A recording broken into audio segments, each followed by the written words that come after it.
A static exercise, which focuses the load on the abdominals and back extensors.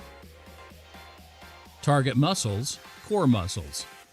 Co-contraction of back extenders, abdominal muscles, pelvic floor, and diaphragm.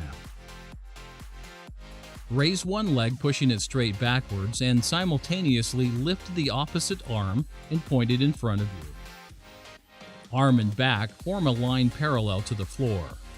Hold for about 8 to 10 seconds. Top view presenting the spinal erectors, transversus abdominis, and pelvic floor muscles in co-contraction. When you co-contract, you wake these muscles up and they work together to create a well-supported core. Keep neutral spine and abdominal bracing throughout the entire exercise.